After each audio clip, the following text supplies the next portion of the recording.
Hello. Today I am doing my kombucha again. So these are the ones that are ready to go. I have the SCOBY in there. You can see it. I don't know. It keeps turning with the jar. Sorry. But there it is right there. It's a SCOBY. And if you can tell the difference between the colors of the unfermented tea and the fermented tea, one is really, really dark and the other one's nice and tan. So the way the process works is I'll take this really hot tea water. I'll put a little bit in these jars. In fact, let me demonstrate that for you. This takes me just, and let me use a funnel so I don't spill it on myself and burn myself. Alright, so I take the funnel, I put a little bit in, not too much, just a little bit. Nice and boiling hot. I put the lid on.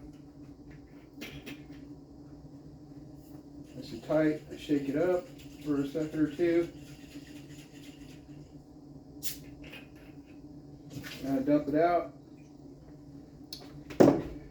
Now this is my grape solution. So what I did was I got a whole cluster of grapes and I rinsed them off after picking them, and then I blended them on the extract setting with a cup of water and a cup of sugar.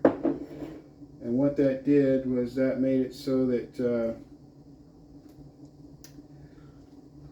it's all blended up. Now the water is well water. I'm on the well. I live out in the country, so I don't have to worry about the chemicals. But I use a cup of well water, a cup of sugar, and then I blend it all up on the extract setting. It makes it super duper fine and perfect for fermenting.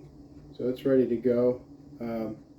I'll use a funnel to fill up about this much of the jar, maybe an inch or two, and then the rest of it, well, I'll put in the kombucha tea. I'm not going to do that right now because I need to use the funnel to disinfect all these jars real quick. I'm not doing a real serious sterilization because the acid in the kombucha tea and the sugars in the grapes will pretty much take care of any bad bacteria. It'll make it an unhospitable environment pretty darn quick because it's already well on its way fermenting. And I don't really have to worry about it. You can tell when you open it by the smell whether or not it's bad. And these don't go bad. Basically what happens is, I've done this like 3 or 4 times now I think. What happens is that these will ferment with the fruit. These are already pretty much fermented. They're pretty much done. I used up all the sugar, but there's still active bacteria and yeast in there. When it gets into here and I add the fruit juice, it'll do a second fermentation of the fruit juice and the sugars, and it'll make it all bubbly like champagne or soda pop. To me it tastes like grape soda, so with a little bit of a twang to it. I think it's awesome. It makes me feel great.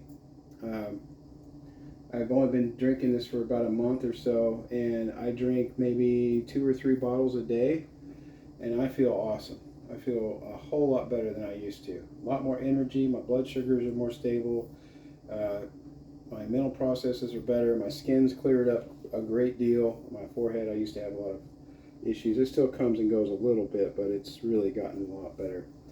So I highly recommend this for you. I use grapes because they taste the best to me.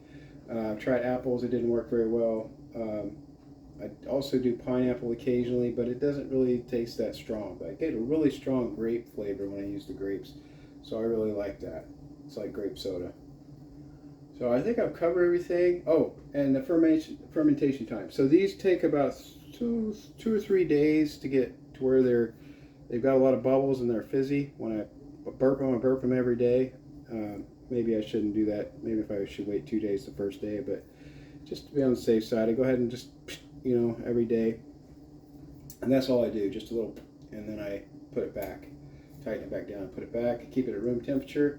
And then after it's set out for 2 to 4 days, it's pretty well fermented and bubbly. I put it in I've got a little mini fridge in the other room, which is where I keep all this stuff. I keep it on top of the mini fridge, and as I drink them, I just rinse them out and put them on top of the mini fridge. I put them in the mini fridge after they fermented to keep them cold and to slow down the fermentation so they don't blow up. So I can do about a week's worth of bottles here, all in one shot. It takes me about 45 minutes, if that. When I'm done emptying these out, I will move the scobies over to the leftover tea from last time. I've got a big old can of tea bags, English black tea, and I will make some more of that. And after it cools down, I'll move the scobies into that, and I'll have a whole new batch brewing for the next week. I use a cup of sugar with a gallon, and I use a quarter cup for the quart bottles. And that's all I do. Now I've got a big giant beer brewing or wine brewing set of bottles in the basement that I bought used from a guy who liked to brew his own beer. And eventually I'm hoping to get this small setup transferred into doing 5 gallons at a time. I think that would save me a lot of energy, but I'm not sure about it yet because I don't know, 5 gallons of liquid is a lot to be manhandling, so I don't know if I'll stay at this level or not. We'll see. I'm thinking about it. I haven't decided yet. So far, this is working okay. I spend about an hour a week on this, and that's about all I need to do. So it's just for me. It's all that matters. I guess if I was selling it or giving it to family, I would be more inclined to go up to the 5 gallon level. But I think this is sustainable for just one person. So. All right, that's all I got. I hope that was educational. I'm sorry.